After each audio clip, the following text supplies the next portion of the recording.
Folks, welcome back. I am Dr. James. He is the man, the myth, the legend, Dr. Mike. This is the weekly webinar. How are we doing, Dr. Mike? Sup, homie? Sup, y'all? Sup, indeed. All right, folks, I have one quick housekeeping item. Mike and I have been doing this webinar for years, and I don't even think I can count on my hand how many questions we have not answered. There was one question that did not get answered this week, and I just want to be very transparent about it so you guys are all comfortable going forward. There is kind of a limit in terms of some things that we're willing to talk about, and particularly things like drug use, which in the United States is illegal and many other countries is illegal. And we've talked about it in the past, but there's kind of a threshold of like personal discussion and kind of a threshold of how much we want to talk about it as individuals and representing RP that we think is appropriate. So there was a question that got excluded today. It was related to that issue. I don't want to shame this person, but I just want to let you know and be transparent. This is why we're not covering it. It's not a good look for us. It's not a good look for RP. And we encourage you to keep listing questions. We want you to ask questions, but this is kind of one of the few times where we're going to say sorry in advance, and I hope you can understand. Yeah, and specifically, it was actually a very, very good question about some observations about drug use with competitive bodybuilders and sort of advice that they give to other people. It might be wrong, and yes, it probably is.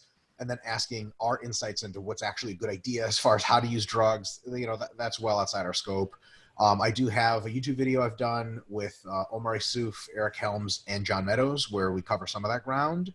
And that gentleman actually who asked the question did see that video. But if you want any more insights on this kind of stuff, then I would go on Instagram, find Team Evil GSP. That's Broderick Chavez, and he's got a whole pay site where you go and ask as many questions as you want. He has a free Facebook forum, and he's a curmudgeon character. He's pretty persnickety, but he knows his shit and has coached a ton of pros, and this is his passion and his expertise. So if you want really good answers, go to him. If you want shitty answers that you won't actually get, come to us.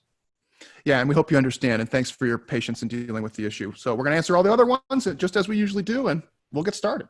Boom, let's do it. All right, so first up is Fictional Funkness says, I'd love to hear your thoughts on isometric training.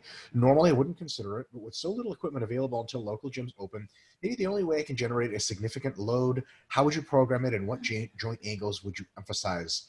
So there's a couple ways to go about isometric training. One is using incredibly heavy loads or fixed implements and getting into joint angles that produce the maximum amount of force, which is generally an intermediate angle, somewhere in the middle of a range of motion, like halfway up on a curl, halfway up on a bench, things like that. That is a way of isometric training that works, and you sort of just maximally contract and play with time under tension. But you know, you still need equipment for that kind of stuff.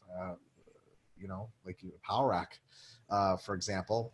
So I'm not really sure how to do isometric training without equipment. James? You know, frankly, I would just say this is largely a waste of your time. I don't want to I'm usually just one to try and give it some cred, but the bodybuilding stuff in this case is the way to go. I don't think isometric training, if we mean it in the purest sense of like literally like contract and hold for a prolonged amount of time, I don't think that's a good use of your time. I think you can include like manual resistance isometric training. Yeah, I think that's tough. Yeah, and it's just not a good bang for your buck in terms of fitness fatigue and payouts that you get. I think having like an isometric element in some of your movements, like doing a pause, kind of it's not true isometric training, but it touches on that just enough where you may be benefiting from it. I'm not really sure at this point. But other than that, my friend, I don't think it's a good use of your time, and I wouldn't fuss too much. I think you might just have to find other creative ways to get a heavy load. Like, for example, unilateral stuff is an alternative. If you don't have a lot of stuff around the house that you can use, like do it with one arm, do it with one leg, like one arm push up. There you go. Like, it's not easy, but it's not meant to be. So I would say find alternatives. Yeah, good thinking. All right. Rafael Sondre. We've been blowing up in Brazil. I don't know if this is a recent thing, but we've had many Brazilians lately. Rafael Songe. He says that. All right. He says, Dr. James and Dr. Mike, I thought about starting with Ninja Turtle joke, but we are not that close, and I would like my question answered, so I give up on that. By the way, Mike always ignores me on Instagram. LOL, as he should. Well, find yourself more. At least you know. More slack, Raphael. Kidding aside, I have a serious question. Now I want to get very lean and maintain that. as lean as I can function as a normal human being, of course, normal by our deranged standards. I start dieting with 2,400 calories and drop 200 calories each 21 days. I'm now at 1,800 calories. So as the quarantine progressed, I started doing a lot of cardio, a lot, like 3 to 4 hours each day for 5 days of the week. Of course, the fat is melting. For now, this approach has been very sustainable. Amazingly, I really enjoy walking. I'm very comfortable for now. Been doing this about a month. The cardio craziness, that is. My questions are, I have planned 80 more days of dieting. Body fat is about 14 to 50%. Body water is crazy, of course. My original plan is to drop after this current intake 100 calories each 21 days until 1,500 kcals. Number one question, with my current calories and this amount of cardio, is it possible to get very lean, very visible abs without any changes with this same time period? Yeah, it's possible. I'm not sure if it's going to happen, but it's possible. Yeah, hard to say. There's a lot, like, if you don't, like, for example, if your abs aren't very big, then the answer is no. Right. That's a simple one. There's plenty of other strange things that could happen. Yeah. Number two, how should I structure my reverse recovery diet to stay as lean as possible, metabolically healthy, and recover I know what in Dr. reasonable Mike's going to times? say. I know what Dr. Mike's going to say. I know what you're going to say. There's no such thing as a reverse diet. That's fucking stupid. Oh, damn it. I didn't know. Oh, fuck. What did you think I was going to say? I thought you were going to say RP Diet 2.0. I thought that's where we're going. Oh, nice. Well, yeah. So the Renaissance Diet Book 2.0 is really good at telling you what to do. But the short answer is what you want to do is essentially, like, as soon as you are done dieting, get into what you think is a maintenance. Now, your maintenance is going to be lower than you usually is going to be because of the metabolic adaptation. So find your number of calories that you've been eating before. Like, let's say, take the calories that you were eating at the beginning of the diet, see the calories that you are eating now, and go in the first week you're done, go halfway between those two and hold. And maybe it'll be a little bit much and you'll gain a little bit of weight, but then you'll very quickly stabilize. Or it'll be not enough and you'll gain a little bit of weight, then you'll lose again and you lose again and you lose again. And then if you lose for longer than a week straight, increase the calories again a little bit, maybe by 250 calories or so, and see if you maintain. And then it's just going to, as your metabolism speeds up, you're actually going to be able to eat more and more and more food over time, and you're going to not be gaining weight, which is great. And if you do end up gaining weight over a few weeks, then reduce the intake a little bit and then play within that realm right there. Basically, the key is to find your maintenance rather quickly rather than slowly going back up, because reverse dieting for the first weeks of it is you're still losing fat, except now at a very slow pace. So it's all the worst parts of fucking you up without actually like healing anything. So fantastic answer. I completely agree. All right. Number three, will my metabolism drop more than the calories that I'm consuming, or will stop at the calorie intake, with which I would drop all the cardio at once? Not pretending to. Don't drop all the cardio at once. Keep doing at least half the cardio that you have been. And will your metabolism drop more than the calories that you're consuming? No. Your metabolism will never catch up to the kind of deficit you're subjecting it to. Otherwise, hunger wouldn't be a thing, and everyone in Africa would be fit and healthy. So you will continue to lose weight. It may be masked by water and hormones, but you will continue to lose tissue, absolutely. He says, considerations about me. I am 1.68 centimeters, 71 kilograms, with body water. The otherwise would be a dry weight. 40% of that when I'm dry. Fairly muscular for a person my size, not like Mike muscular. I'm natural. I do not want a specific body fat percent just to see visible abs. I have very big abs. Been doing for 12 years consistently with weights that are very protuberant. Excellent. Probably helps. But I store most what body the fat fuck, protuberant? Yeah, like you juts out. The abs jut out. Oh, like I see. Like a protuberance. I use a scale and food scale as tracking devices. So far, so good on a diet. Doing legs on MEV, but they grow fast, and my nuclear domain will help. Not worried. I think my metabolism is very adaptive. I can gain a lot of weight very fast if I need to, but losing is not the same. I don't get too much hunger, but I feel the effects of calorie restriction, and I can eat a lot on massing. Paradoxical, I know. I wouldn't say that's very paradoxical. I got lean before, but have a bro mentality and gain, go hard or go home, and always diet to the dirty. So that's really your biggest mistake. Right? I'll tell you that right now. If you do dirty bulking, there's actually no such thing because foods usually don't have dirt in them. what people think they mean when they say dirty bulk is a bulk with lots of junk food in it, but it's still an appropriate level of calorie surplus. What they actually mean is their calorie surplus is like 1,000 or 1,500 a day, and they just get fat as fuck. So Yes. don't do that.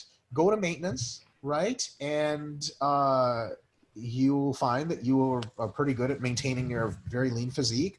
And you can even gain muscle after multiple phases. Just don't go crazy. And, if you gain like 4 kilos over as many months, you're just not going to be fat. Okay. At worst, you'll gain no muscle. It'll be 4 kilos of fat, which is right, not that much. But you'll probably gain a lot of muscle, not so much fat. And then dieting is just a matter of losing 3 kilos or 2.5 kilos of fat, which is like an 8-week diet at best. So it's the dirty bulking that's getting you into this problem. So I would highly recommend stop doing it. James? Yeah, I was going to say the same thing. The dirty bulk is just like when you're not controlling calories anymore and being a fat slob. And I agree. Like, I don't really have much to add, actually. Sorry. Yeah. And then he says, now is the first time I have a clear cutting plan, but I'm confused on the reverse strategies after I put that amount of cardio on the table. Yep. Quote, you could be a lion doesn't mean you have to bite the cage. Raphael Sondra. Quotes himself. Very nice. That's fucking sweet. Raphael, you're the fucking man. I'm your new biggest fan. You might even respond to him on Instagram next time. Dude, him and Felipe Machado have the same Brazilian sense of humor, which I actually fucking love. It's like wildly absurd. It's amazing. Because you guys have to come indoctrinate us here in Brazil. We train like cavemen. Dr. James, I did your arm specialization. Great results. Got 40 sets for each in a week, biceps, triceps, and side laterals. Oh, yeah. I was so glad when that was over. I was just like, what am I doing today? 1 million sets of arms. All right, here we go. Yeah, fuck that. He said, Dr. Mike, you could send me a hug. It's the least you could do after ignoring me on Instagram for 2 years. Dude, Raphael, I am hugging you right now. He's coming after you so hard about Instagram. Oh, COVID Zoom hug. COVID hug. And he says, thanks, guys. Keep up the great work. You guys are changing the paradigm of fitness. I would like to subscribe, but the dollar is 6-1. No chance. Ha, ha, ha. I'm not that rich. Fair enough. I feel you. I'm feeling that. Thank you for your excellent questions, Raphael. Best of luck. Don't diet away all of your gains. Michelle Simmons. I wonder if she is related to Richard Simmons? Richard Simmons. What was his name? James Simmons? It's pronounced Simons, I guess. He's the founder of Renaissance Technologies, the hedge fund that nets 30% a year. All right. She says, hi. It is a she, yes?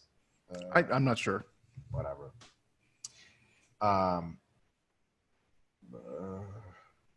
We're stuck on the gender now. Females. Damn it. Yes. Okay. Got it. Because, French motherfuckers out there, and also Michelle. Hi. I'm so excited about our P+ opportunity since I discovered you have begun using the app, bought a few books, and have completed 2 lecture series, and I'm almost done with my 3rd. I also listen to more than half the podcast. Wow, good for you. Fantastic. I'm looking for something. Aging in the gym. Well, good news. It does happen in the gym, so you found it. I'm 45 years old, and I'm a total meathead. I've been lifting since I was old enough to sign up at goals 27 years ago. That's really impressive. Ooh. I'm stronger and healthier than I've ever been. I've done everything from only lifting, CrossFit, bro splits, you name it. I'd like your opinion on style of training for aging females respectable of hormonal fluctuations that can occur pre, during, and after menopause. Of course, I'm looking to maintain both muscle mass and lower levels of adiposity, and also respect bone density changes, splits, volume, intensity, coaching, a template. Do you have someone who specializes in aging females? While I do believe age is just a number, there are some significant realities after so many years of lifting. Yeah, it's also age is not just a number. It's a highly, highly important variable. Thank you for your attention, Michelle. So just give you some general guidelines. Your ability to recover from high volumes and intensity sequentially is not going to be the same as it used to be when you were much younger. So be realistic. Don't try to chase your old volumes. And also make sure that your movements that you're performing continue to be performed with a full range of motion, because maintaining flexibility as you age is highly important. And perhaps limit the amount of dumb shit, explosive shit you're doing, and do a bit more, still heavy, still good shit, still close to failure, but controlled movements that make sure to keep you on the not hurt side, because there's 2 things. One, people who are older tend to get hurt more because they're a little bit more fragile, just a little. And two, the real big one is after 27 years of training, you're all fucked up and you're pre-injured in a variety of very important ways. Some of your shit's hanging off strings. So making sure you don't push it super hard is more important now than when you were younger. So don't do anything stupid like really fast changes of direction, maybe a little bit more bodybuilding and powerlifting than Olympic weightlifting or something like that. I can't believe I'm saying that, but that is the reality. And as far as templates and stuff, I don't think we have anything. James, can we do any better than that? No, that was a great recommendation. Here's the thing. I mean, this comes up in both genders where people say, I'm, a middle-aged man or a middle-aged woman. I'm getting a little older. Like, I need someone to help me train for my particular age group and my gender group.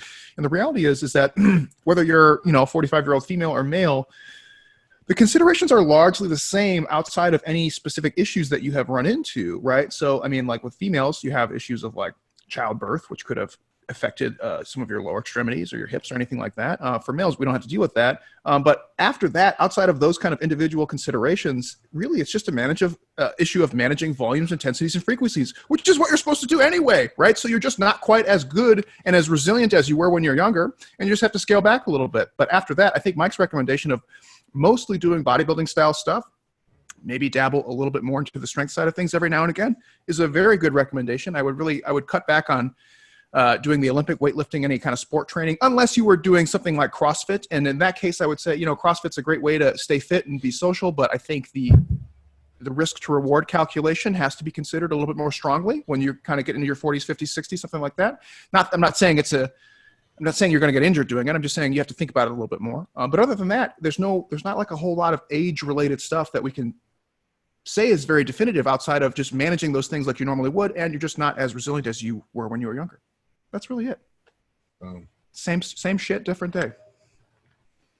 All right. Leonard Morrison says, hey, docs, is it possible to come out of a hypertrophy menocycle with net quad growth if I only train quads at overloading volumes every other week or so while not training them at all on off weeks? Or will I just end up not growing or, Zeus forbid, losing size? My quads are quite a large relative to the rest of my body and take quite some time to recover, and training them week after week at overloading volumes saps so much of my recovery capacity while they're a low priority muscle group for me.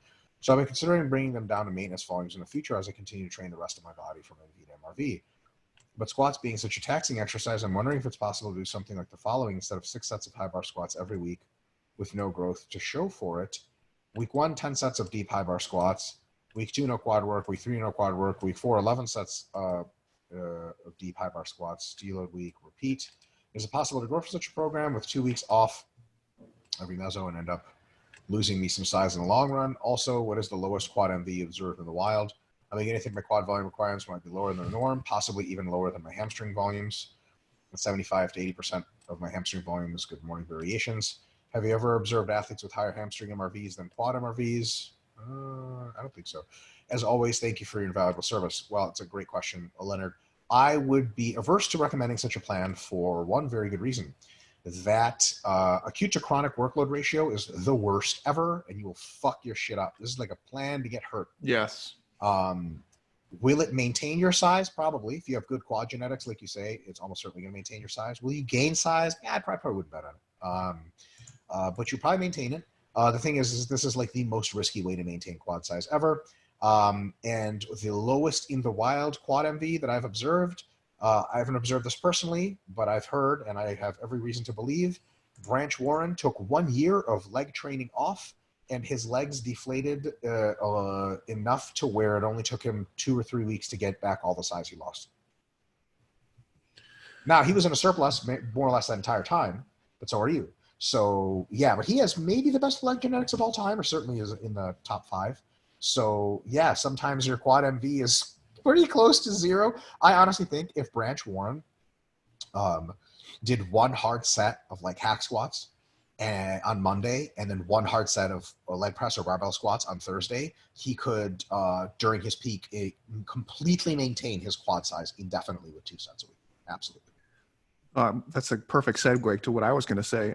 So is this the only quad work you're doing per week, my man? Because I think the most obvious thing to do immediately, if week 1 you just do 10 sets of deep hard bar squats, I don't know if that's on one day or one session or what, but I would immediately, if it's, I'm assuming that sounds like one session to me.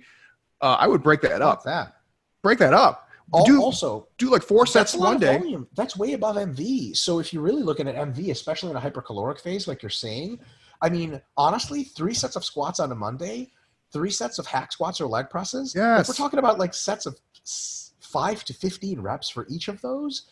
Like, and that's it. Like 3x8 squats on Monday and 3x12 hack squats or leg presses on Thursday. Bro, that's all you got to do. And fuck, if you have good quad genetics, you might even do something easier, like a knee extension or something. Like, yeah, for sure. If systemic fatigue volume is like really crushing. I mean, the reason why you're getting crushed on your quad work is because you're doing all those fucking squats. Do something else.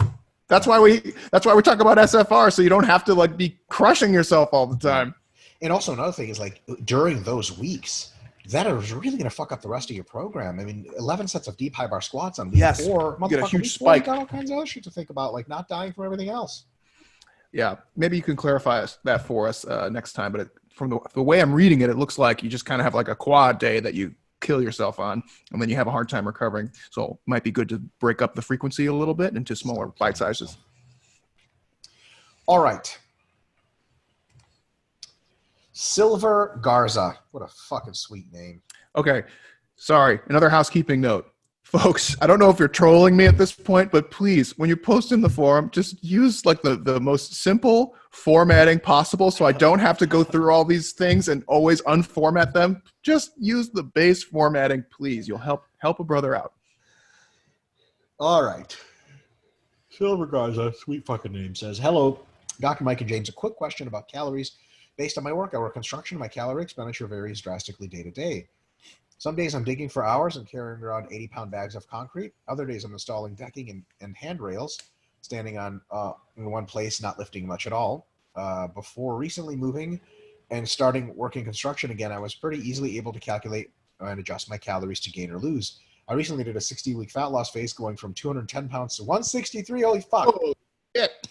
I've been at 160. That's amazing, by the way. I've been at 163 basically since the beginning of the year, and I was taking a maintenance phase before growing. Now that my gym is reopened, I'm ready to go into a surplus, but I'm not sure if I should vary the surplus daily based on my smartwatch's estimates of calories burned. It's actually relatively accurate from what the scale says. Very good.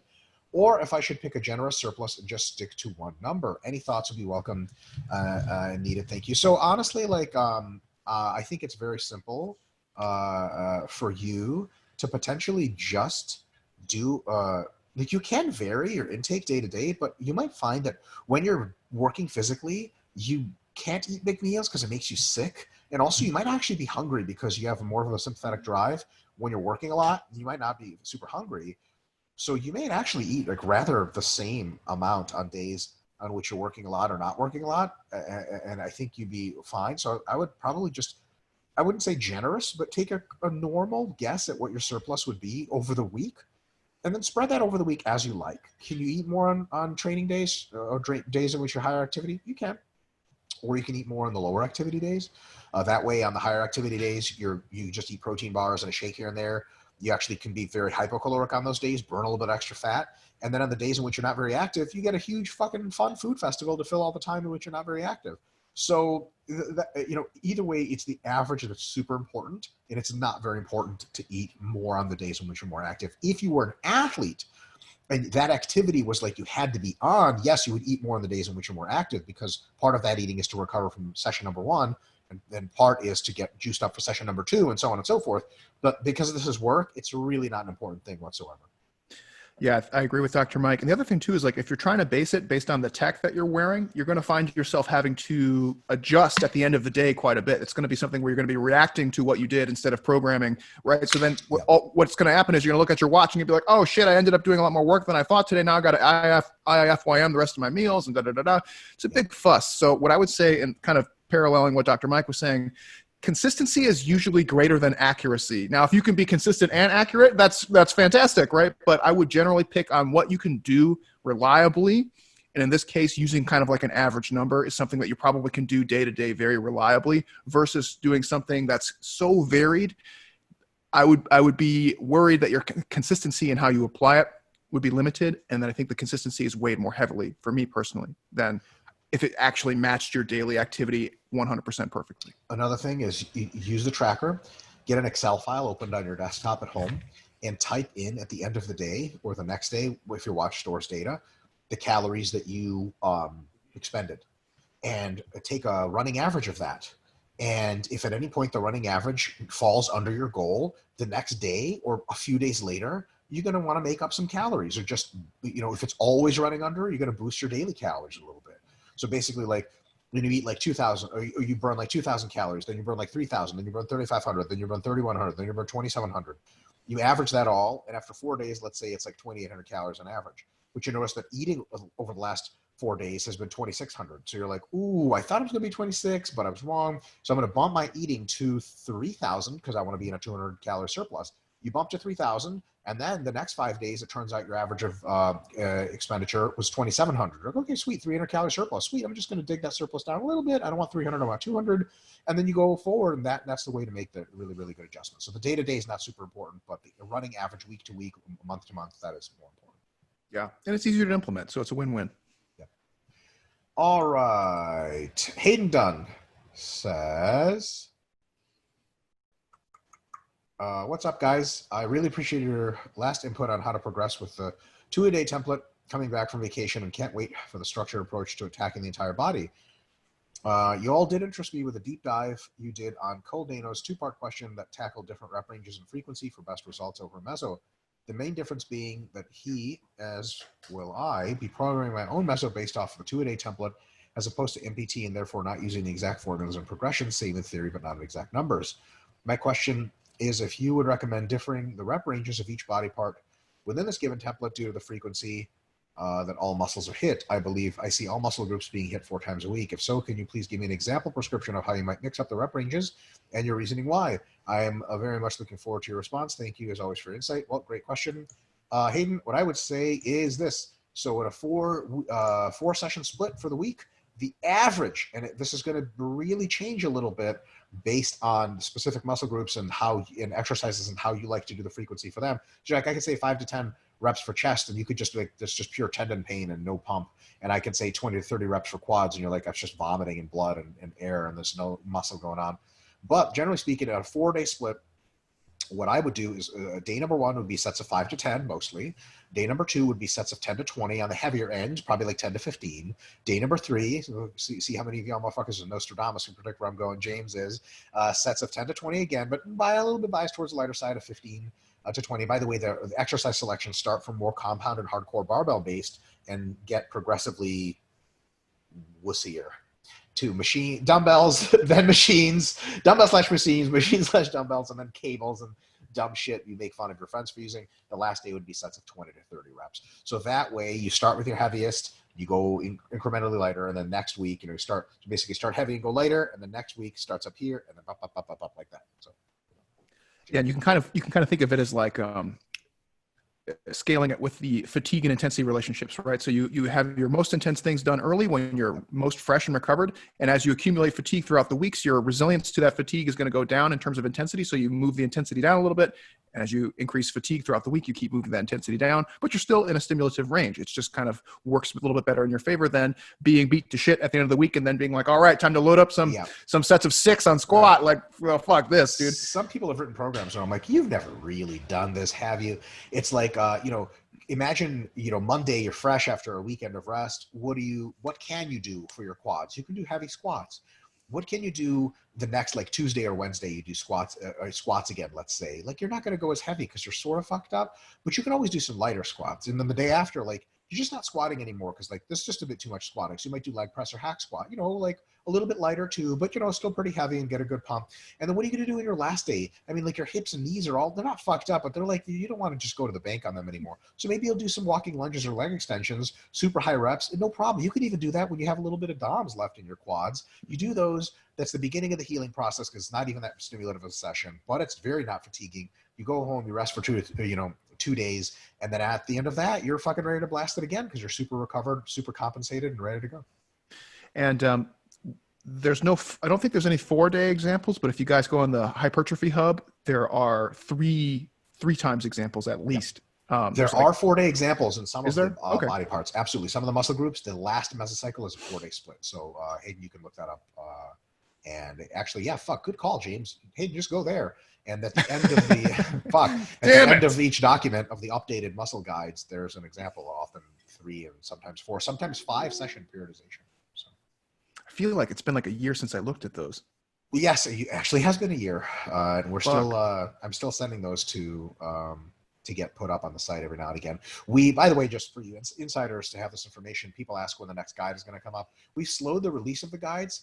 To be completely honest, only for one reason. We don't want to put out guides of how to train at a gym when gyms are closed. So in like a week or two, when most gyms are reopened, we're going to send more guides out through the summer. It was just kind of like, what Broderick say, macabre. You know what I mean? Like, it was just kind of like, I don't know. That's fucked up. I wrote a traveling piece that turned out really good. And then it was like COVID. And I was like, hey, Mel, you want to finish editing that traveling piece? She was like, dude, no. And I was like, oh, you're right. Just put it in the bank for later. Yeah. Kyle Min Chow says, hello, docs. Dr. Mike, I saw that you had a very successful cutting phase recently with great results. Congrats. Thank you. I was curious on how you're able to keep your recovery up as high as you did, despite doing 2-a-days and added jujitsu. Well, I was doing a whole lot less jujitsu because the fucking quarantine shut that shit down. So there's part of your answer. I'd assume increased sleep and very specific carbs and proteins would help to a certain extent. Nothing specific on the diet. I do a very regular diet. I always get 8 to 9 hours of sleep per night. Sleep is something I don't fuck with. And I don't think James fucks with it either. No, I actually was really guilty in school where if I procrastinated on a project or studying or whatever, I would not do all-nighters. I'd just be like, I have to sleep. I'm going to do the best that I can, and I'm not going to stay up and get 3 hours of sleep. I'm just going to take it on the chin. Yeah. Not saying that's what you should do. I'm just saying I don't fuck with the sleep, like, as Mike said. Yeah.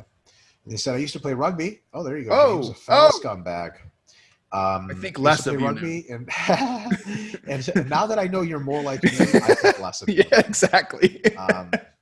It's like coming up to Stalin in hell, be like, hey, I also killed a whole lot of people. He's like, ugh. Yeah. Is that what I'm known for? Like, yeah, what the fuck did you think? Yeah, what do you think? I used to play rugby and found that even if I increased calories and sleep, it still affected my training a ton. I don't play rugby anymore, but I've noticed this a lot in clients that are interested in concurrent training. I was wondering if you both had any suggestions other than increased sleep, better nutrition, and decreased stress. Thanks. Well, if you go on YouTube and watch my jiu-jitsu and strength training video, it's 1 hour and 15 minutes of exactly how to combine the two in the best possible way. I didn't have to do a whole lot of that because most of the diet was in the quarantine, but I definitely used some of the tricks for other diets before and it worked really well. Honestly, like you just, Kyle, I put you this way, man. However much training I did, I could always have done more and just under-recovered. So I never train more than my MRV. I'm very keen on what my MRV is because I always take metrics, and that's it. I mean, yeah, and actually, I can refer you to the recovery pyramid. If you guys have read Recovering from Training, we actually have a hierarchy listed. And so it's a really interesting way that you phrased it. Like, should I get more sleep or should I try and eat more? Well, there's going to be diminishing returns on how much food you eat in terms of like how much is going to actually affect your recovery versus like how badly is it going to affect your body composition. Sleep is really good, but sleep is important in that it's very consistent so you can maintain your biorhythm. So you don't necessarily want to be like having large fluctuations in your sleep schedule. So then the clear answer at that point becomes the training volumes. And then it's a matter of auto-regulation, right? So you literally went all the way down the pyramid on the recovery pyramid. And then it's really a matter of auto-regulating your training volumes so that you're able to get some level of productive training in both endeavors without it sapping all of your recovery resources. And that's just the way it goes. I mean, if you're doing a sport like jiu-jitsu or rugby or anything else, those things tend to be a little bit more fixed unless you have like a one-on-one coach that you're working with. If you're like everybody else, you go to classes or you go to practice, and that practice is what it is. And then you kind of have to auto-regulate your training around it. And that's really the only thing you can do. You're serious about your goals, and the RP Diet app is here to help. It creates a diet for your specific needs, lets you choose your favorite foods, and tells you exactly how much of them to eat and when. Expert System AI guides you along to keep you on track to your goals. For less than $15 a month, you have one of the most powerful diet coaches in your pocket. Cutting-edge data science tailored to your exact goals. The future is here today. All right. Mark Conway says, all right, Mike and James, Mon, it's your favorite Jamaican Geordie here. Sweet. Based on your last advices, that's an Arnold quote, by the way. Advices. What's to say I'd give him the wrong advices? Based on your last advices, I've decided to make the sensible decision and just maintain my body weight during another metabolite phase at home, since I'm sitting at 20 to 25% body fat and only have 9-kilogram dumbbells. It sucks. However, once gyms are open again, I will go through another resensitization phase at maintenance before starting a cut. Great. My questions are, should I train as hard as I did during my bulking phase, progressing from 2 from fail, increasing volume over 5 weeks? Or since my goal is simply to maintain, would it be just as beneficial to keep the volume lower and a bit, starting at 3 from fail, all the best? Well, so if you just want to maintain, you can absolutely keep your the volume lower and go from 3 from fail. If you wanted to drive a little bit more hypertrophy, and sometimes you can in maintenance. Also, there's a delayed hypertrophy you can experience even if you train in maintenance, with basically sort of the restructuring of various cellular structures. Hypertrophy actually occurs on very long time scales, we're finding out, sometimes weeks and months of delayed adaptations. So you can train very, very hard right now, and you might not see it on yourself, but later you will actually have gained lots of tissue, especially if you start eating more, et cetera, down the line. That being said, so you can opt for that. It's not very exciting amounts of muscle, but what I would say is, because you're in a quarantine lockdown situation, you might just want to do that last one just for some soul work, like training at maintenance is fucking boring. And you might just want to get a little bit of gains while you can. Not a recommendation, just some options, James. Yeah, since your plan is to resensitize anyway, I would just train hard at that point. Like, you don't have to go like super cray MRV training, but I would train hard. I don't see why not. If you're going to resensitize. If you're not going to resensitize, then there's another discussion to be had. But yeah, I think totally. If you're at this point, just train hard. All right, Lucas Carvalho. Hi, Dr. Mike, Dr. James. Thanks for answering my previous questions. Just to be clear, I completely agree with Dr. James on the powerlifter thing. You're only a powerlifter if you compete, which is why I use the quotation marks. For sure. I know you were cognizant of that. It just triggered me. And sorry, I wasn't coming at you. James gets triggered. I get triggered. Number one, just to expand on something I asked 2 weeks ago, if a lifter decided that he wants to compete 5 years from now and would do everything to absolutely maximize his results, should he even do strength phases for the first 1 to 3 years? Would he just be better using the first few years to make sure he had the best body composition for whatever weight class he could fill up, and then realize strength gains later on? Yeah. This question assumes the lifter won't even try competing at all during those 5 years, or won't care about the results during these years. I think that a strength phase every now and again can really help you with technique, help you consolidate your technique as you change in your body proportions, and can also be something that you do while you take your low volume maintenance phases. So like for someone that eventually wants to be really strong, maintenance phases would be more like strength training and less like maintenance. And then it would take some active recovery and repeat. And because you need a 3-to-1 or 4-to-1 or 5-to-1 maintenance or to volume or volume to maintenance approach for hypertrophy anyway, I think that no strength phases is not the answer, but I think strength phases only when you have exhausted your volume grinding is it probably a good idea. But what I would also say is that the vast majority of that person's training, even during the volume phases, should be in the 5 to 15 rep range, not in the 5 to 30 rep range, because we want very, very functional hypertrophy, the most specific hypertrophy to strength. So that would be a bit of a difference there, James. Yeah, so I agree with Dr. Mike. I would like you to consider that although powerlifting's a little bit more straightforward in terms of skills and tactics than most other sports, there is still a lot of skill and experience that needs to be learned and experienced. Sorry, I used the same word twice. But you get what I'm saying, where imagine trying to say the same thing in a different sporting context. Let's say you said, I have somebody who's thinking about playing rugby, so we're going to have them do work capacity training in the gym, and we're going to have them doing cardio, but we're never really going to have them doing rugby for the next 5 years, right? Or even weightlifting. There's a simpler example. Yeah, exactly. Just get more jacked and strong. Be like, well, you probably want to practice some of the weightlifts. Exactly. You want to learn the techniques, and part of that technique is learning how to do it under some heavy loads. So I would say that it takes years to perfect technique. Yes. And I think also gaining competitive experience is also something worthwhile. Now, I'm not saying a beginner should spend a lot of time competing. That's not what I'm saying. But to not compete at all during that time and not do any kind of specific preparatory type training, I think would be a mistake. I think the answer, what Mike already said, is you just do less of that, right? So you spend a lot more of the year doing kind of more, I don't want to say body comp, but yeah, like building muscle, getting stronger in some of the main lifts, and then eventually transitioning every now and again over into some strength work. And that might be like a 75-25 kind of split throughout the year, not necessarily in that order. But it would be a mistake not to include some powerlifting specific strength work and maybe even like a mock meet every now and again, just so that the lifter gains the experience, the skills.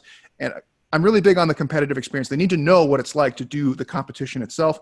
And again, it kind of also is like a good psychological benefit. Like, why the fuck are you doing all this training for 5 years if you're never going to get a taste of what competing is like? It's just kind of silly to me. So the person wants to have that desire to train. They want to have the feel for competition. So don't overlook that. Boom. Number 2, what do you do when you forget to take your daily dose of creatine? Just keep taking it the next day like nothing happened, or compensate that the day of a double dose the next day? And how forgetful can a lifter be on a weekly, monthly basis before it actually starts to keep you from saturating yourself? If you don't compensate those missed days, well, I think I don't do compensating anything. is fine if it happens regularly, but it shouldn't happen regularly. If it doesn't happen regularly, then you don't have to compensate. I would say if you take your creatine 5 out of every 7 days, it's almost the same as if you take it 7 out of every 7 days, even just the regular amount. So I wouldn't double up or anything like that. But another thing you can do is become an adult and not forget to take your daily dose of creatine. You can even put a reminder in your phone, crazy as that sounds. So like for me, my non-training days is when I tend to forget. If I'm going to forget, it's because I just put it in my shake all the time when I work out. So it's an easy, like, I don't mess it up. But then if I don't work out, then I have to make a mental note. But at the end of the day, like if you have a casein shake or something, you could be like, oh, I forgot my creatine. Boom. Just dump it in there. Boom, done. Yeah. Number 3, how to plan a bulking phase for someone with type 1 diabetes. Are there any differences in nutrient timing? No clue. Size of portions, macros? No clue.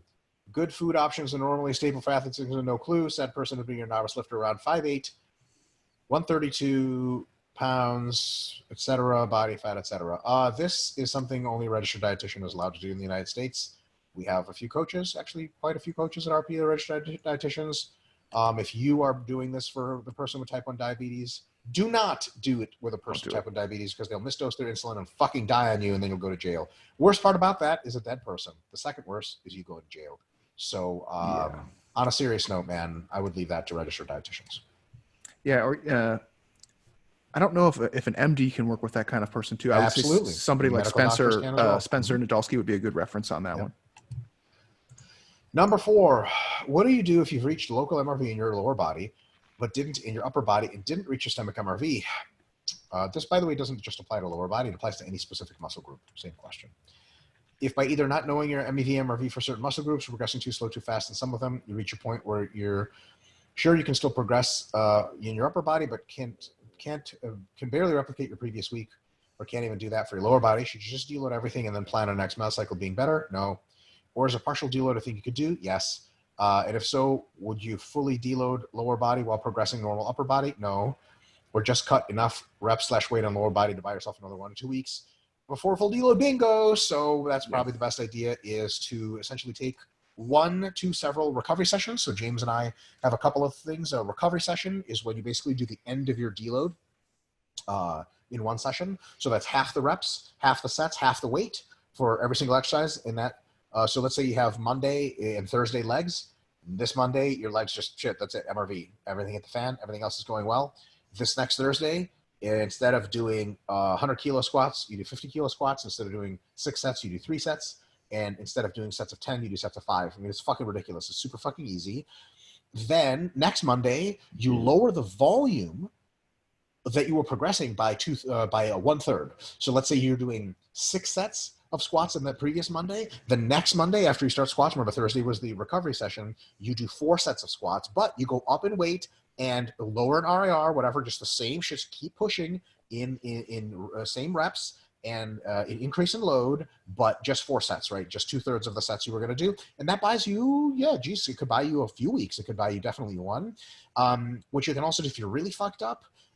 In this example, the recovery session and half week were the same thing, but James and I also have a concept of recovery half week, which is like if you train biceps Monday, Tuesday, Thursday, Friday, and your biceps are really fucked up by Tuesday, and you're like, one day is not good enough, then both Thursday and Friday is basically the second half of that week you take at half, half, half, like super easy everything, and then you start the normal progression, again, 2/3 of the volume in the next week. You can do that. So James and I are working on a fun project, which is still super secret. We'll tell you about it later. But we had to sort of codify these things and sort of try to describe them formally. And, it turns out that there's no real good, because we're always red teaming ourselves and shit testing ourselves to see if we're fucking up.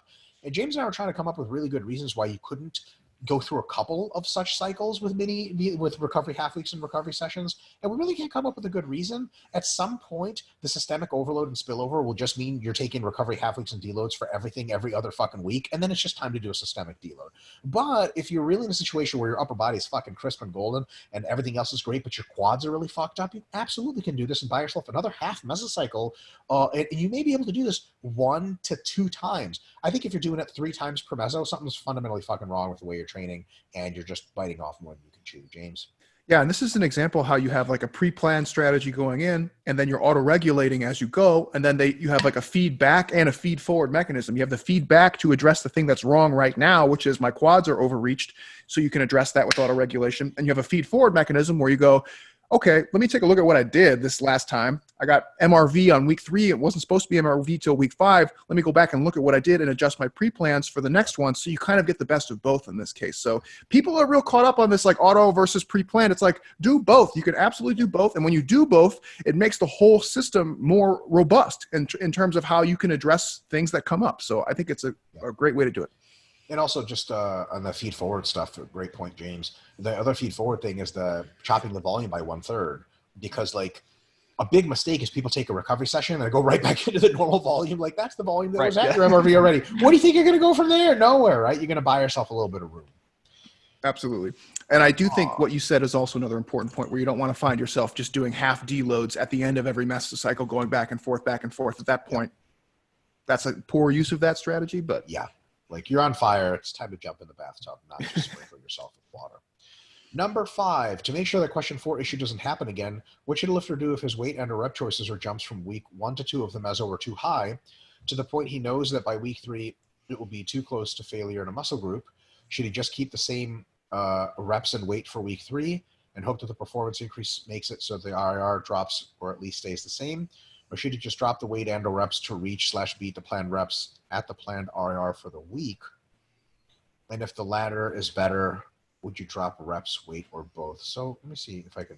To make sure the question 4 issue doesn't happen again, what should a lifter do if his weight and or rep choices or jumps for week 1 to 2 of the meso were too high, to the point where he knows that by week 3 will be too close? So he's saying like he's figured out that he's fucked up and he needs to do some damage control. When did he figure that out is what I'm unclear about. Yeah, it sounds like out maybe during week 1 to 2 or probably during week 3? Or is this a new mesocycle? Like the way I'm interpreting it is like somewhere along the lines in weeks 1 to 2, he knows that week 3 is just not going to go very well. What I would do, to be honest, is I would do the recovery session at the end of week 2 and then restart the progression. Mm-hmm. That's it. I would restart. Clean. Yeah, like clean break. Yeah, 100%. Like just because one recovery session or half week at the end of week 2 should clean out almost all the fatigue anyway. And then you can be like, all right, clearly I bit off too much more than I can chew. I'm going to reset the progression with maybe a little bit less load, or honestly, it could just be the same load, but fewer reps, a little bit further away from failure. And then now it's much more logical. And then you make it the rest of the 3 or 4 weeks. But also another thing is to make sure it really doesn't happen again, is to learn for next mesocycle, like James said, like register, okay, this was too high of a start and there's no way I'm going to make it, so on and so forth. Yeah. Oh boy. Erno Toivonen, again from Finland, says, "Hi, Mr. Doctors. Don't know if this is more of a James Q&A type of question, so you do the choosing." I glanced at it. I said, I thought, let's just do it on this one. Yeah. All right. I'm just about to finish a book about recovery. Reading through it, I think I have been in an overfatigue state for years in a row, in the past from working out and bad life habits, and I'm now still suffering from the aftermath of those. I've had weird sleep problems for years, which sleep specialized doctors can't seem to figure out. I think my main issue is almost always waking up a bit too early and not being able to continue to sleep equals means I'm tired and would want to sleep but unable, and or Sure. sleeping seemingly for 8 hours, but still always being constantly tired, for example, yawning through the day, not related to insulin spikes, etc. I have self-studied and improved my sleep and sleep hygiene a lot, but never been able to feel rested. I focus on my recovery too. I live my life pretty stress-free and mostly healthy. I think I train pretty diligently, 4 and 5 day a week MPT in use almost 2 years now, and also eat healthy according to your advices. I have never had an easy time gaining muscle, but I used to be in better shape. Then got major shoulder problems, and nowadays I'm rid of those for about 2 years already, but I am still not able to reach my previous condition. Recovery without adaptation hits home really well. Oh, and yeah, my T levels are on the lower end, but not under the limit. I am only 33 years old. I would say I'm missing some 3 to 5 kilograms of muscle on my tall 166 centimeter body. I used to be maybe 75 kilograms at around 17% body fat. I did 6 by 100 bench press with no bouncing, 140 kilogram below parallel squat. So a front squat and 200 kilogram deadlift. That's really good. Both for single, nothing great, but clearly better shape, both muscle and strength wise than now. I used to train much more powerlifting style, but no peaking ever. Rep ranges 3 to 12. Well, your metrics are very powerlifting related. So because you used to train more powerlifting style, it makes sense that you used to be stronger powerlifting style. So there's something to that, just real quick. And then he says, embarrassed to say this, but I've been training in the gym practically for half my life already. Hey, I've been training in the gym more than half my life. So does my condition sound like something is wrong? I know I could try aggressive bulking and or train harder, but since I'm not even able to get my old muscles back, the situation seems stupid. Something else is needed, I think. Is there some good ideas of what to try? I have a feeling I won't be able to get any help from medical doctors. Well, there's nothing medically wrong with you that's clearly evident. So I would lead on someone with sports fatigue understanding like you. Do you or your colleagues offer a consultation in situations like this?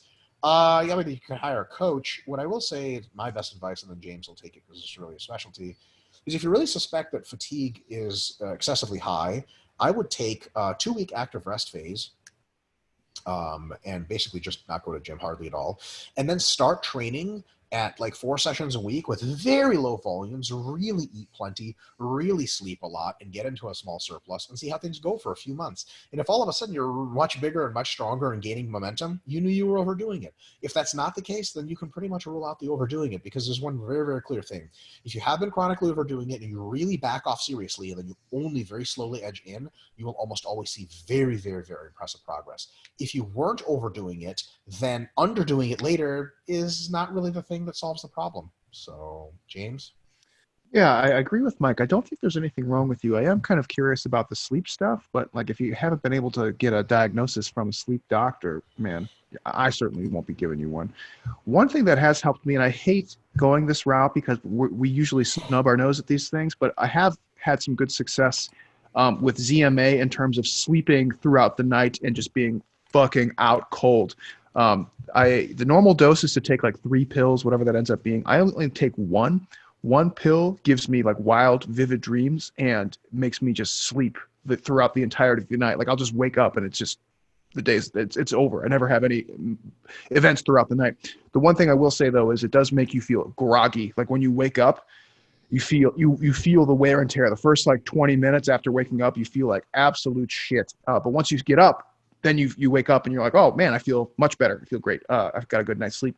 So I have had good luck with that. I don't like peddling supplements because I think it's generally a waste of time. But in this case, if it's something where you're waking up earlier than you want to, I think ZMA is actually one that could help you with that.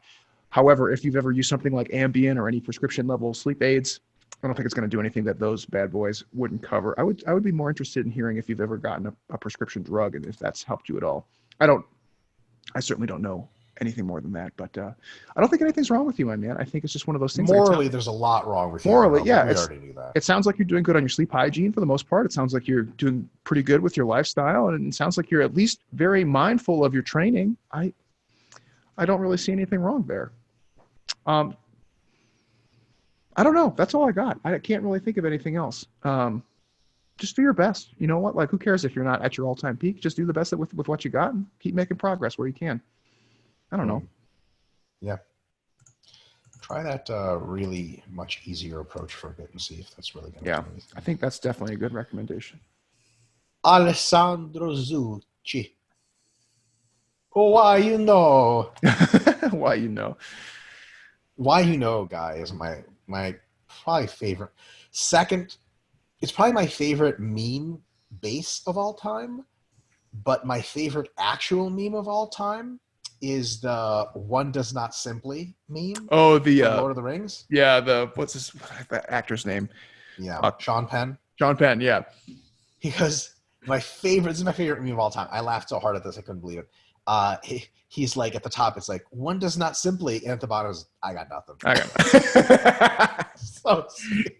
He's Because you so get so great. carried away with these that you're like, yes, and then you're like, I knew it. He's in so many goddamn movies. He's in a ton of movies, bro. His filmography must be like 50 fucking pages long. I'm gonna look at Dude, his he's in movies IMDb from like after the we're done. 80s. I'm like, motherfucker, how old are you? God damn. And you forget that he was the bad guy in like Goldeneye, like Crazy. crazy stuff. He was in a really shitty movie I watched the other day too. I was like, oh, Sean Penn, and then I watched it and I was like, I regret watching this. So Sean Penn, he's like Irish or some shit, right? I think so. Yeah. So his natural accent's like heavy as fuck, right? He's been in like American 80s high school movies where he doesn't have an accent. Like, how the fuck does that work? It's That's amazing. real acting, bro. You know, sometimes people say, like, oh man, like American actors, their British accents are fake. Like, no, they're not. I guarantee you, British people can't tell the difference. When fucking, what's his name? Wolverine. What the fuck is his name? Oh, Hugh Jackman? Hugh Jackman is fucking Australian. I swear to God, his Wolverine is a classic American, like as American as apple pie. If you never told me he was Australian, I would watch every X-Men movie and be like, where's Hugh Jackman from? I'd be like, what do you mean? He's from the United States. Be like, no, he's from Australia. I'd be like, what? Nobody ever saw that Totally. coming. Tom Hardy got me too. There was a movie Tom where Hardy. he was speaking with his British accent, and I was like, wow, his British accent's really good. And somebody was like, dude, that's his normal accent. And I was like, oh, he's not American? I thought he was. Henry Cavill, Superman. British. Yeah. And then, and when he does the British accent, I'm like, man, you're better off speaking Americanese, man. You sound tougher. He looks Americanese. He looks he like does. He is my favorite Superman by a long shot because that goddamn is that good casting. Because he walked on screen and I was like, Superman, easy. They say they're going to release the Snyder cut of the Justice League film. Yo, I heard about that. What the fuck is the Snyder cut anyway? Apparently, it's like 4 hours. I think they went into more of the storylines with. I don't know. I don't know what it is. I don't want us to get it wrong. Morgan shit like that. Well, I think they maybe like did more, like it might have gone into like apocalypse kind of stuff. I don't know. Oh, that's great. See, that's great. I think that's great. I would gladly watch that. I wasn't super thrilled on the DC movies, but the part that really got me was when Superman comes back and they're all like trying to talk him like, hey man, everything's cool. And the Flash tries to get the one up on him and he eyeballs him and he sees him as he's moving fast. And Flash is like, oh fuck. Shit. I also like Flash is hilarious that he's like, we're gonna bring him back to life. They're like, yeah, like Pet Cemetery back to life. Yeah. And then when he comes back to life and he's like starts freaking out, he's like, I told you guys, Pet Cemetery. Or when he headbutts Wonder Woman, you're like, oh damn. Amazing. You're like, you don't see it coming. At the end of the day, Superman has that name for a reason. You feel me? Yeah, I was like, he's not gonna hit her. Nope, he did. Sure did. All right. Alessandro says, hi, Docs. Would really like to hear your opinion on our project that I have going on. During these last weeks, I have really begun to appreciate the flexibility and the opportunities of training at home, as well as the possibility of training twice a day. As a matter of fact, I really enjoy watching the home workout videos that Mike posts regularly on Instagram, where he trains with Jared and Charlie in his roof gym. And been growing in my mind the idea of building my own garage gym. Since I have limited space and experience, I would really appreciate if you could tell me which piece of equipment you believe are a must-have when it comes to home training. I know rack, barbells, dumbbells, and weights are, of course, indispensable, but I was wondering if you had some tips or advice. Do you believe home training can give you the same results of a commercial gym? I think it can give you great results, if not the same.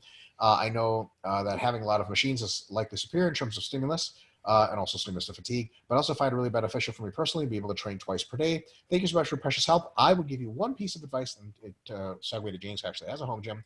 I think you should get a cable station where you could do lat pull downs and at the very least rows and everything like push downs, every variety, and any kind of curls and upright rows. So you basically get a lat pull down station with a pulley on top and a pulley on bottom, and you can sit down on bottom and do cable rows and do everything. It's like 100 exercises out of one piece of equipment. If you have some dumbbells or a selectorized dumbbell, and if you have barbells and a cage, gee whiz, like you're really well on your way to basically everything you ever want to do. Unless you want to be like a pro bodybuilder or something, you have everything at home right there. You can even rig it up to do belt squats potentially. So it's a big deal. And also there, it's super cheap to buy different attachments and automatically increases your variation. Like you have three different pull down bars, three different push down or cable rope stuff, and like some cambered stuff for rowing, and all of a sudden fucking crazy new exercise variation. So that's what I would say. Yeah, that's really good. I have a lot of clients who say like, "Oh, I'm thinking about doing home gym," and I'm like, "Home gym's great. Don't get me wrong. I think it takes you most of the way there. I don't know if I was going to throw a number out there. I'd say probably like 85% of the way there, like most of the way there. But there are some things that are handy to have that you can't get in a home gym. And I mean, let's face it, the gym is made to be the most SFR applicable place ever. It's designed to be that way. But that being said, home gym, squat rack, adjustable bench, barbell. That's like your first stop. That's like everything that you need to do can be done with that. After that, get some adjustable dumbbells. They make the what's it called, the Nordic Track ones or whatever that go up to like 52.5. I have those. Those are really good. If you're strong and you need a lot heavier dumbbells, they actually make plate loaded adjustable dumbbells that you can get. I have those too. Saves a lot of space. And then after that, it's more of a footprint issue of like whatever you have room left to fit. And if you have a little bit of extra room, then I think, like Mike said, having like a multi-station cable would be phenomenal. On that note, I'm going to screen share because we're going to get to YouTube, but I have someone to share with you guys who you should follow on the home gym front. So can you guys see that? Yeah.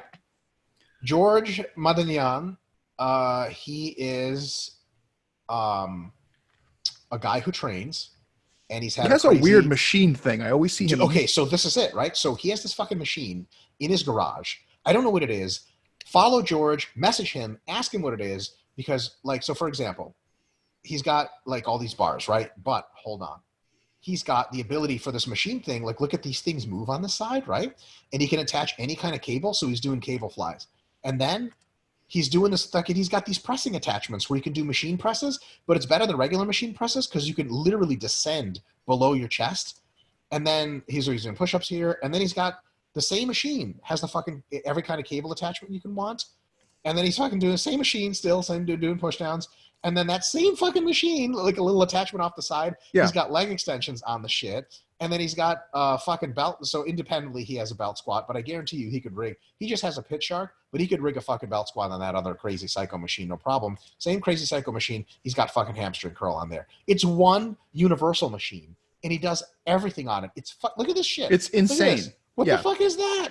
That's crazy. It's just like one psycho machine for this. I don't know who invented it. It looks like it would be like it's from space. It's from the future. From space. And look at this. He's got this shit on the side.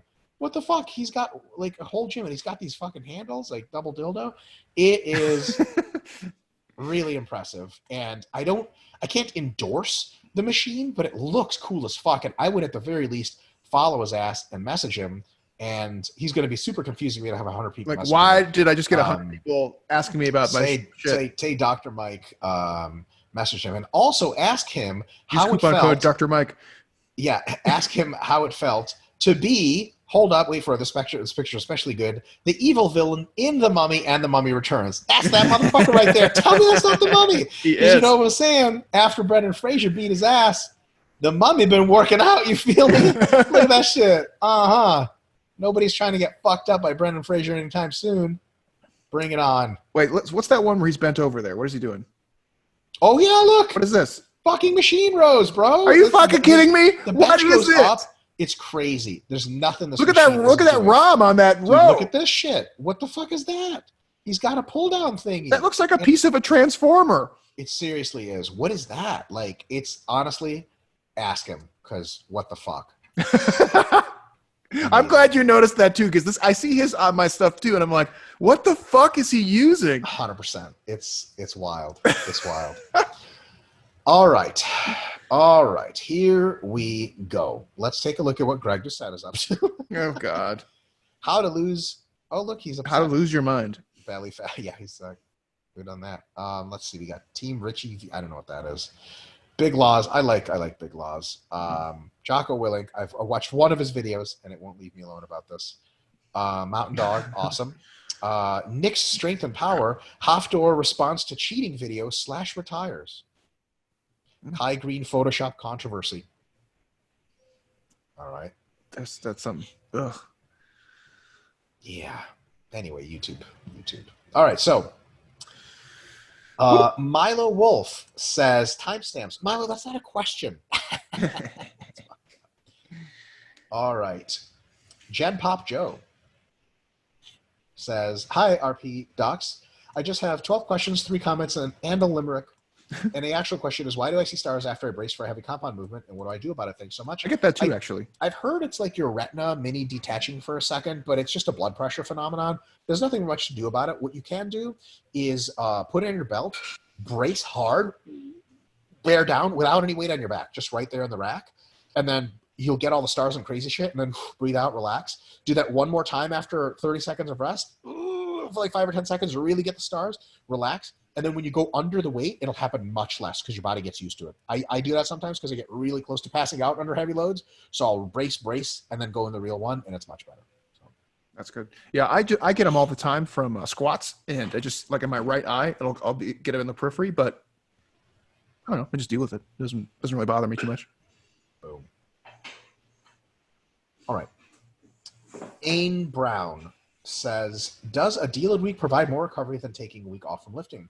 And does this apply to all types of recovery, such as muscles, connective tissues, and the nervous system? Will this even less lifting provide more recovery in some areas? Deloads are normally contrasted against a normal week of training. I would love to hear your knowledge and opinions when they're contrasted against even less training. So this has been investigated in a variety of other sports and endeavors.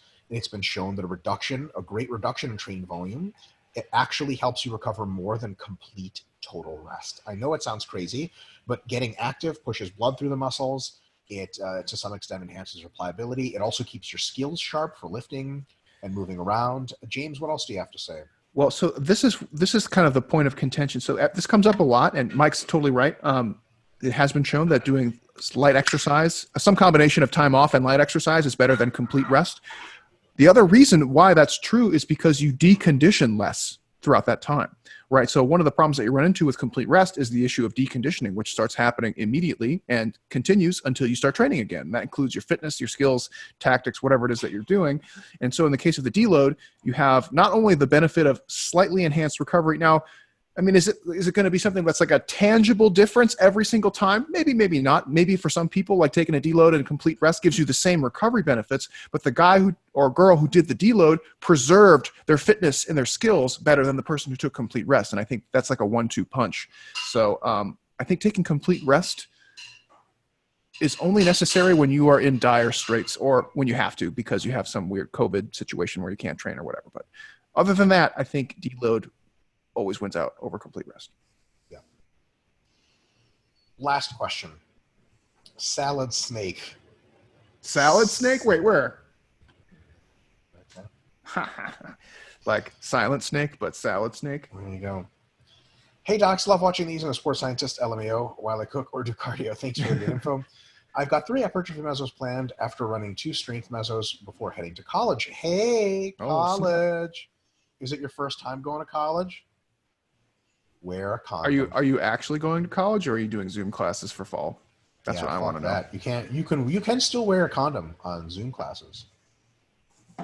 Might as well be safe. Yeah, totally. Never know what's going around. COVID digital. Oof. Oh, look, it's a TED Talk that some asshole did. I like a good 5% of the comments, and they're like, "This guy is a steroid addict," and then other people are like, "What about his info?" And they just never respond. He's addicted to steroids. I had to say something. So he says, I've got 3 hypertrophy mesos planned after running 2 strength mesos before heading to college. In terms of powerlifting specific hypertrophy training, should I begin to lower end of the frequency and volume per body part, ramping up as mesos progress, 2x, 3x, 4x, or should I distribute my volume based on my low frequency during my strength blocks, squat 3 to 4 times, bench 4 times, deadlift 2 to 3 things in advance? I would say something between those two is probably pretty good. Generally, the 2x, 3x, and 4x works well, but I wouldn't stick to those numbers exactly. You should have a good hypertrophy plan based around something that is reasonable for hypertrophy, but also integrates some of your competition lifting. And you can absolutely increase frequency every meso, but don't increase it as fast as you would for hypertrophy, because here's the thing. in traditional hypertrophy training for just building muscle, you can increase your frequency because all of the stuff you're adding is less and less hardcore, compound, heavily loaded exercises in the 5 to 10 range.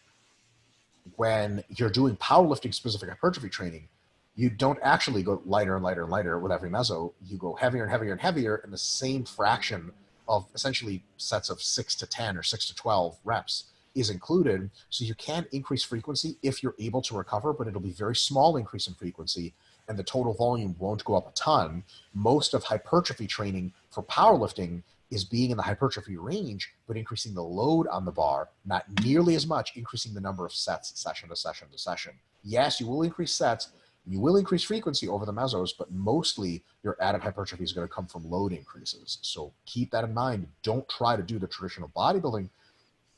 There you go, James. That was in your honor. Nice. Don't try to do the traditional bodybuilding progression because you will burn in fucking hell and you'll fall apart into pieces if you try that shit with tons of hardcore heavy lifting. And piggybacking off of that idea, you have to be using hypertrophy training within the context of powerlifting. So what that means is you're probably not going to be doing, frankly, not really doing, I would say probably nothing above 15 reps. I mean, 15 would be like your lighter sessions for hypertrophy at that point. If you're dipping into the 20, 30 reps for powerlifting, you might end up doing yourself a massive disservice. So what I would end up probably recommending is doing something more like 2, 3, 3 instead of like 2, 3, 4, because if you're going up to 4, that means you're probably moving into more metabolite or very high rep type training, which really doesn't serve you very well in transitioning over to powerlifting. So keep that in mind. There are some specificity considerations for strength sports in hypertrophy training. You don't want to be going super, super light. Boom. Real quick, on my TED Talk video, we've got, can you talk about steroids as well? Dude is on gear. Tell us about your steroid use, please. Thank you, person with not even a real name. And the less a person is on PEDs, the more I can take their advice on healthy eating. Well, because that makes sense. We're not even done yet. Health tips from the Trend Man. Oh, sweet. What else we got? Anyway. I like this. In Spanish. That's a request for Spanish translation. And then someone said, learn English. Ooh. Yeah, Yolanda getting after it. Get it, girl. All right. Stopping the share. No more sharing. All right. That's going to wrap it up for this week. Mike, you got anything to plug or announce? Or folks, I hope you're enjoying all the other YouTube content we're coming out with.